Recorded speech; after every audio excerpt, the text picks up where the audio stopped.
পল্লী কবি জসিমউদ্দিনের বাড়ির কাছে আমরা এসেছি। আপনারা এখন যেটা দেখতে পাচ্ছেন এটা পল্লী কবি জসিমউদ্দিনের বাড়ির সামনে কুমার নদ। আমরা কিছুক্ষণ পরেই পল্লী কবি জসিমউদ্দিনের বাড়ি আমরা ঘুরে ঘুরে দেখব এবং আপনাদেরকে দেখানোর চেষ্টা করব। আপনারা সাথে থাকবেন। পল্লী কবি জসিমউদ্দিনের বাড়ির উদ্দেশ্যে রওনা দিয়েছি, আর বৃষ্টি আমাদেরকে আমন্ত্রণ জানালো। মনে হচ্ছে যেন বৃষ্টির সাথে পল্লী প্রেম মিশে আছে। আপনারা যে নদীটা এখন দেখতে পাচ্ছেন এটাই হচ্ছে কুমার নদ। এই নদের পাশেই আমরা পল্লী কবি জসিমউদ্দিন এর বাড়ির কাছে এসেছি। ঠিক এই যে নদীটার উপরেই দেখতে পাচ্ছেন এখানেই পল্লী কবি জসিমউদ্দিনের বাড়ি। আমরা বাড়িতে কিছুক্ষণ পরে যাব, আগে তার বিখ্যাত সেই নদীটা দেখে নিচ্ছি, যে নদী সবসময় কবিকে কবিতা লেখার প্রেরণা যোগাতো।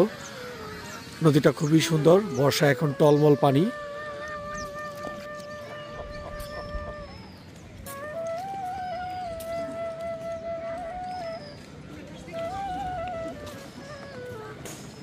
অনেক মানুষ এখানে এসেছে আজকে ছুটির দিনে বেড়াতে। এরকম সুন্দর একটি জায়গায় এসে খুব ভালো লাগছে আমাদের। এরকম সুন্দর একটি জায়গায় যে কারো আসলে মন ভালো হয়ে যাওয়ার কথা। আপনারা সুযোগ পেলে এই জায়গাগুলোতে আসবেন, ঘুরলে অবশ্যই আপনাদের ভালো লাগবে।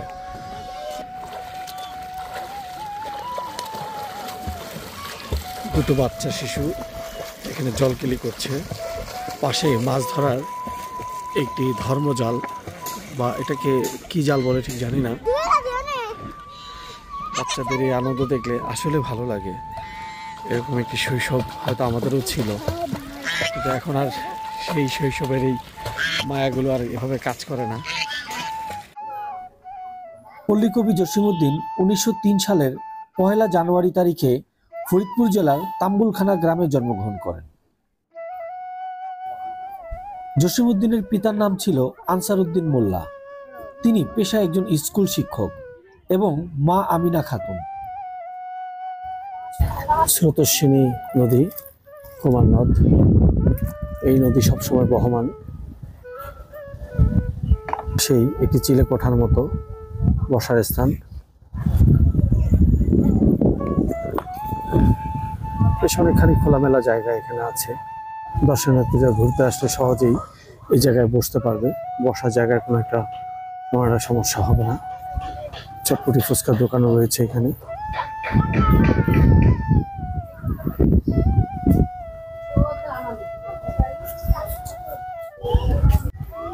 এখানে একটি খেলার মাঠ রয়েছে, ফুটবল খেলার মাঠ। ছেলেমেয়েরা এখানে নিশ্চয়ই ফুটবল খেলে।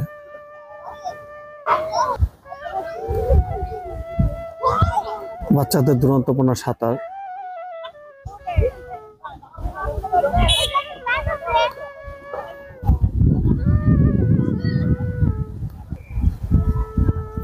হাঁটা রাস্তাটি বেশ সুন্দর।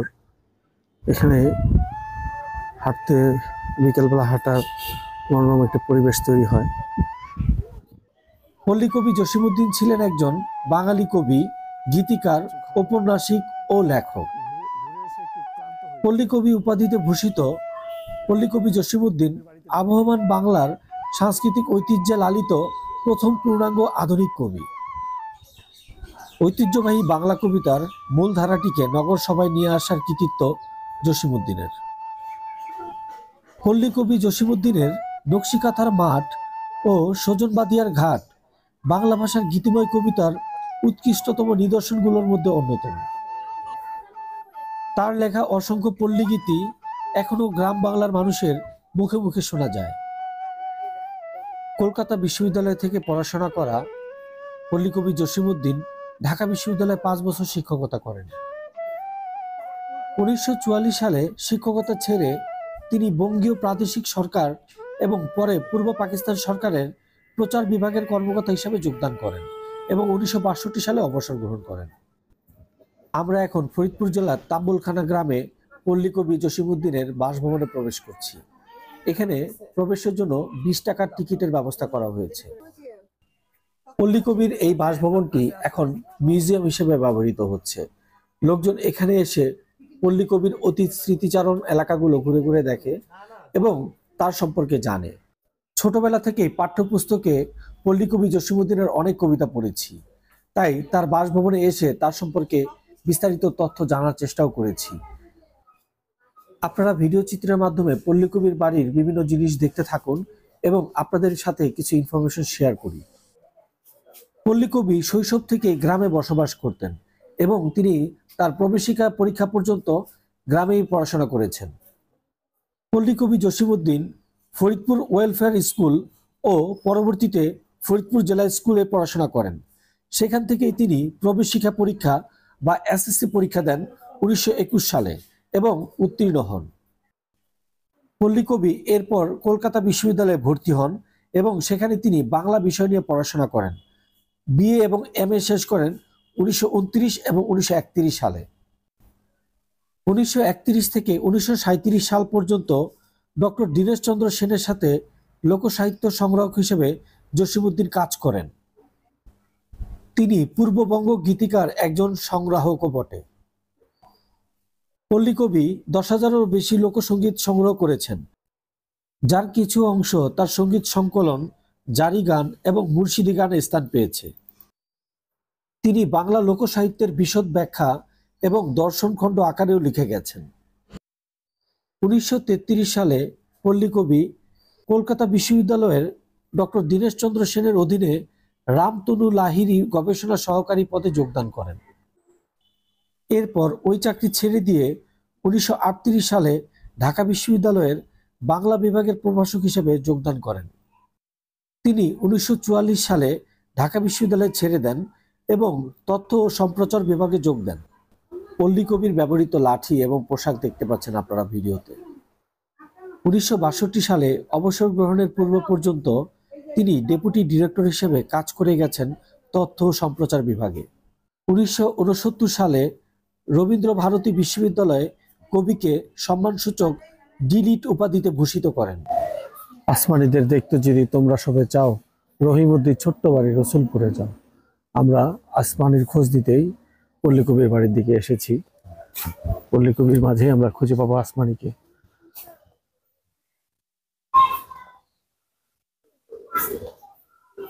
সুন্দর একটি বাগান করা হয়েছে এখানে।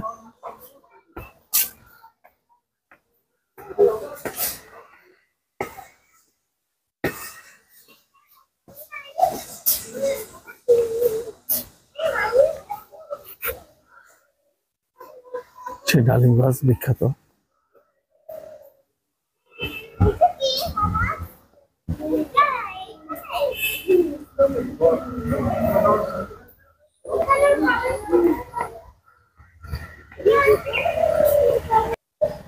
আমার এই ঘর ভাঙিয়াছে যে বা, আমি বাদি তার ঘর, আপন করিতে কাঁদিয়া বেড়াই, যে মোরে করেছে পর।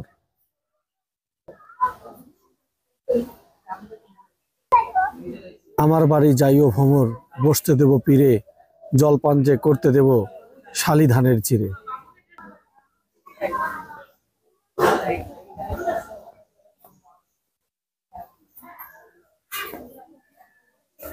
নামাজের স্থান।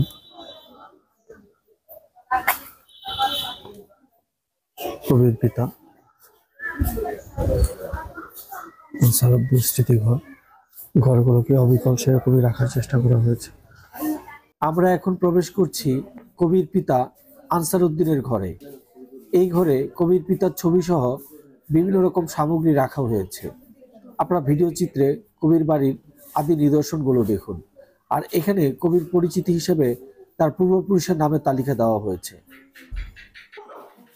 পল্লী কবি স্নেহময় আবেগী একজন কবি ছিলেন। তিনি অল্প বয়স থেকেই লেখালেখি শুরু করেন। কলেজে অধ্যয়নরত থাকা অবস্থায় কবি বিয়োগান্তর কবিতা, বিখ্যাত কবর কবিতাটি লিখেন, যে কবিতা আমরা অনেকেই পড়ে আসলে অশ্রুসিক্ত হয়েছি। পল্লী কবি কলকাতা বিশ্ববিদ্যালয়ের ছাত্র থাকা অবস্থাতেই তার কবর কবিতাটি প্রবেশিকার বাংলা পাঠ্য বইয়ে স্থান পায়। এইখানে তোর দাদির কবর ডালিম গাছের তলে, 30 বছর ভিজায় রেখেছি দুই নয়নের জলে। এতটুকু তারে ঘরে এনেছিনু সোনার মতন মুখ, পুতুলের বিয়ে ভেঙে গেল বলে কেঁদে ভাসাইত বুক। কি সুন্দর কবিতা! এই কবিতার মোট চরণ সংখ্যা 118। আমরা ছোটবেলায় অনেকেই এই কবিতাটি পড়েছি এবং অশ্রুসিক্ত হয়েছি সত্যি সত্যি। গ্রামের লোকের দৃষ্টিতে গ্রাম্য জীবন এবং পরিবেশ প্রকৃতি ফুটিয়ে তোলার জন্য জসীমউদ্দীন বিশেষভাবে পরিচিত ছিলেন।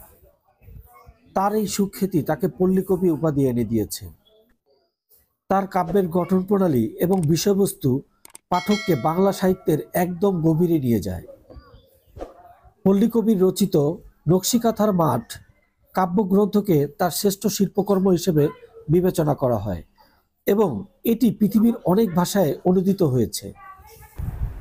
জার্মানির শহরে বন্দরে নামক এই ঘরটিতে জার্মানির বিভিন্ন বিষয়বস্তু নিয়ে সাজানো হয়েছে। নিজের সাহিত্য চর্চা সম্পর্কে কবির মনোভাব ছিল এমন, দেশের অর্ধশিক্ষিত আর শিক্ষিত সমাজ আমার পাঠক পাঠিকা, তাহাদের কাছে আমি গ্রামবাসীদের সুখ দুঃখ ও শোষণ নিপীড়নের কাহিনী বলিয়া শিক্ষিত সমাজের মধ্যে তাহাদের প্রতি সহানুভূতি জাগাইতে চেষ্টা করি। আর চাই যারা দেশের এই অগণিত জনগণকে তাহাদের সহজ সরল জীবনের সুযোগ লইয়া তাহাদিগকে দারিদ্র্যের নির্বাসনে ফেলিয়া রাখে, তাহাদের বিরুদ্ধে দেশের শিক্ষিত সমাজের মনে বিদ্রোহের আগুন জ্বালাইতে। পল্লীকবি জসীমউদ্দীন শুধুমাত্র কবিতা লিখেছেন এবং সাহিত্য চর্চা করেছেন শুধু তাই নয়, গ্রাম বাংলার ঐতিহ্যবাহী অনেক গানও রচনা করেছেন তিনি। পল্লীকবি পল্লীকে ভালোবেসেই শুধুমাত্র ক্ষান্ত হয়েছেন ব্যাপারটা তা নয়, তার সাহিত্য চর্চার পাশাপাশি তিনি বৃক্ষ বেশ পছন্দ করতেন। এটা তার বাড়িতে এসে আমরা বেশ বুঝতে পেরেছি। বিভিন্ন প্রজাতির ফুলের সমারোহ দেখতে পাচ্ছি। এর মধ্যে জবা ফুলেরই আমরা 3টা ক্যাটাগরি দেখেছি। তাছাড়া মোরগ ফুল থেকে শুরু করে গোলাপ ফুল এবং বিভিন্ন প্রকার ফুলের সমারোহ ছিল তার বাড়িতে। রঙের ফুলের উপস্থিতিও আমরা দেখতে পেয়েছি। তাছাড়া তার বাড়িতে পাতাবাহারের অনেকগুলো প্রজাতি দেখতে পেয়েছি, বেশ ভালো লেগেছে। আপনারা এখন যে চৌচালা ঘরটি দেখতে পাচ্ছেন, এটি একসময় কবির ছেলে হাসু ব্যবহার করতেন। বাংলার বিখ্যাত লোকসঙ্গীতের গায়ক আব্বাস উদ্দিন পল্লীকবির সহযোগিতায় বেশ কিছু অবিস্মরণীয় লোকগীতি নির্মাণ করেছেন, বিশেষত ভাটিয়ালি ধারার। পল্লীকবির যে কয়টি কবিতা মানুষের অন্তরে থেকে যাবে তার একটি বিশেষ কবিতা হচ্ছে আসমানি কবিতা। আসমানি কবিতাটা এত সুন্দর ছন্দে রচিত যে বারবার আপনার সেটা বলতে ইচ্ছে করবে। এছাড়া ছোটদের জন্য রচিত ছড়া মামার বাড়ি এবং সবার সুখে ছড়াগুলো অনেকদিন টিকে থাকবে বাংলার সাহিত্য অঙ্গনে। পল্লীকবি জসীমউদ্দীন রেডিওর জন্য আধুনিক গান লিখেছেন। তিনি তার প্রতিবেশী কবি গোলাম মোস্তফার দ্বারাও ইসলামিক সঙ্গীত লিখতে প্রভাবিত হয়েছিলেন। পরবর্তীতে বাংলাদেশের স্বাধীনতা যুদ্ধকালীন সময়ে তিনি বহু দেশাত্মবোধক গান রচনা করেন। পল্লীকবি জসীমউদ্দীন অনেকগুলো কাব্যগ্রন্থ রচনা করেছিলেন, যেমন রাখালি, নকশিকাঁথার মাঠ, বালুচর, ধানক্ষেত, সজন বাদিয়ার ঘাট, হাসু, রূপবতী, মাটির কান্না, এক পয়সার বাঁশি, সখিনা, সুচয়নী, ভয়াবহ সেই দিনগুলিতে, মাঝে জননী কান্দে, হলুদ বরণী, জলে লেখন, পদ্মা নদীর দেশে, মাগো জ্বালায় রাখিস আলো, কাফনের মিছিল, মহরম, দুমুখ চাঁদ পাহাড়ি প্রভৃতি। পল্লীকবি জসীমউদ্দীনের নকশিকাঁথার মাঠ কাব্যগ্রন্থটি এবং বাঙালির হাসির গল্প, এই দুটি গ্রন্থ ইংরেজিতে অনুদিত হয়। নকশিকাঁথার মাঠ কাব্যগ্রন্থটির ইংরেজি অনুবাদ ছিল the field of embroidered quilt এবং বাঙালির হাসির গল্প গ্রন্থটির ইংরেজি অনুবাদ ছিল folk tales of East Pakistan. এছাড়াও তার সজন বাদিয়ার ঘাট কাব্যগ্রন্থটি ইংরেজিতে জিপসি ওয়ার্ফ শিরোনাম সহ বিভিন্ন ভাষায় অনুদিত হয়েছে। পল্লীকবি জসীমউদ্দীনের নকশিকাঁথা নিয়ে আপনাদেরকে একটা মজার ঘটনা বলি। আমি যখন স্কুলে পড়ি তখন আমাদের বাংলা ম্যাডাম আমাদের নকশিকাঁথা কাব্যগ্রন্থ সম্পর্কে আমাদেরকে লিখতে বলেছিলেন যে তোমরা যে যা জানো তা লিখে নিয়ে আসো। তো আমরা ক্লাসের মধ্যে সবাই লিখেছি যে যতটুকু জানি নকশিকাঁথা সম্পর্কে, এই কবিতার বা কাব্যগ্রন্থ সম্পর্কে। তো একটা লেখা আমাদের ম্যাডামের খুব চোখে লাগে বা উনি এটা পছন্দ করে, তো লেখাটা উনি পরবর্তীতে আমাদেরকে পড়ে শোনান। তো লেখাটা ছিল এরকম যে নকশিকাঁথার মাঠ একটা বিস্তীর্ণ মাঠ, এই মাঠে কৃষক হাল চাষ করে, রাখাল গরু নিয়ে যাচ্ছে, ইত্যাদি ইত্যাদি। তো আমরা সবাই এই লেখাটা পড়ে খুবই হো হো করে হেসেছিলাম। বিষয়টি খুব ভালো লেগেছিল, তা আপনাদের সাথে শেয়ার করলাম। এছাড়াও পল্লীকবি জসীমউদ্দীনের যে বাঙালির হাসির গল্প বইটি আছে, আপনারা সময় পেলে বইটি অবশ্যই পড়বেন। যদি না পড়ে থাকেন, প্রতিটা গল্প আপনাদের খুবই ভালো লাগবে। ঢেকির প্রচলন এখন বাঙালি সমাজ থেকে উঠে গেলেও কবির বাড়িতে একটি ঢেকি ঠিকই স্মৃতিচারণ করছে সে বাঙালি সংস্কৃতির।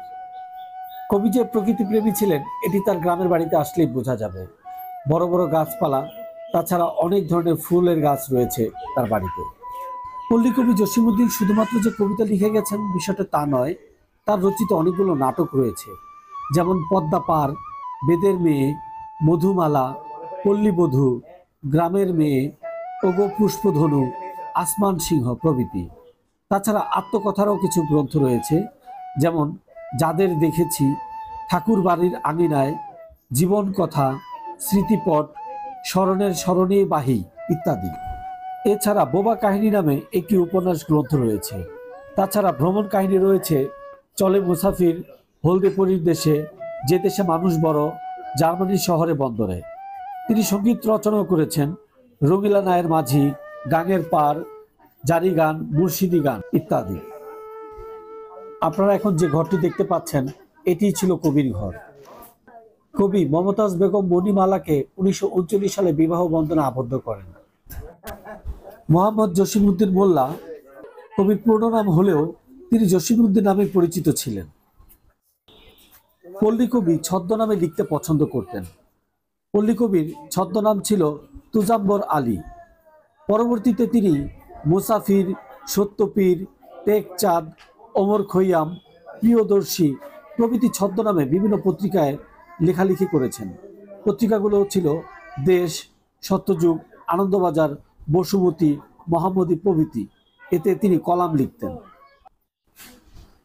আপনাদের মনের মধ্যে প্রশ্ন আসা স্বাভাবিক যে জসীমউদ্দীনকে শুধুমাত্র পল্লীকবি কেন বলা হয়? বাংলার পল্লী নিয়ে অনেক কবি তো কবিতা লিখেছেন, তাহলে পল্লীকবি জসীমউদ্দীনকে শুধুমাত্র পল্লীকবি কেন বলা হবে? বন্দে আলী মিয়া, যতীন্দ্রমোহন বাগচি, কুমুদ রঞ্জন মল্লিক প্রভৃতি কবি পল্লী নিয়ে কবিতা লিখেছেন, কিন্তু তাদের কবিতায় পল্লীর প্রকৃত চিত্র বা প্রকৃত স্বাদ পাওয়া যায় না। পল্লী প্রকৃতির প্রকৃত স্বাদ পাওয়া যায় জসীমউদ্দীনের কবিতায়, তাই জসীমউদ্দীনকেই পল্লীকবি বলা হয়। অতি সাধারণ ঘরেই জন্ম নিয়েছেন পল্লীকবি জসীমউদ্দীন। ছোট্ট টিনের ঘরেই পল্লীকবি জসীমউদ্দীনের জন্ম। কবির এই বসতভিটায় এসে মনটা আবেগে ভরে গেল। ঘরের দেয়াল জুড়ে কবির অনেক স্মৃতি কথা লেখা আছে। বিভিন্ন ব্যবহারের জিনিসগুলো এখনো রয়েছে যেগুলো কবি ব্যবহার করতেন, এগুলো এখন ইতিহাসের সাক্ষী হয়ে আছে। কবির জীবনধারা খুবই সরল ছিল। তার ব্যবহারের কলম, বিভিন্ন বই খাতা, অন্যান্য সামগ্রী এখনো সেভাবেই রয়েছে। আপনারা সেটা অলরেডি ভিডিওতে দেখেছেন। আপনারা অনেকেই জানেন যে ঢাকা বিশ্ববিদ্যালয়ের একটি আবাসিক হলের নামকরণ করা হয়েছে পল্লীকবি জসীমউদ্দীনের নামে। পল্লীকবি 14 মার্চ 1976 সনে ঢাকায় মৃত্যুবরণ করেন। তার শেষ ইচ্ছা অনুসারে তাকে ফরিদপুর জেলার অম্বিকাপুর গ্রামে তার দাদির কবরের পাশে দাফন করা হয়। প্রতি বছর জানুয়ারি মাসে কবির জন্মদিনকে স্মরণ করে জসীম মেলা নামে একটি পাক্ষিক উৎসব উদযাপন করা হয়। আপনারা যারা পল্লীকবির কবিতা পড়েছেন এবং কবিকে ভালোবাসেন, তারা অবশ্যই সময় করে কবির এই বসতভিটা দেখতে আসবেন। সম্ভব হলে জানুয়ারি মাসে আসবেন, তাহলে জসীম মেলাও আপনারা দেখতে পাবেন। আপনাদের ভালো লাগবে আশা করি। ইতিমধ্যে আপনারা একটি বিষয় জেনেছেন যে কবির সজন বাদিয়ার ঘাট নামে একটি কাব্যগ্রন্থ ছিল, যেটি ইংরেজিতে অনুবাদিত হয়েছিল। সেই সজন বাদিয়ার ঘাটটি এখন আপনাদেরকে আমি দেখাবো। সজন বাদিয়ার ঘাট, ঘাটটি আধুনিক ইট দিয়ে সান বাঁধানো, যথারীতি সেই কুমার নদ।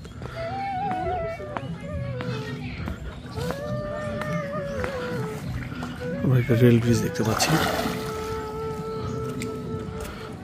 পানিতে টলমল করছে। এটাই সেই সজন বাদিয়ার ঘাট।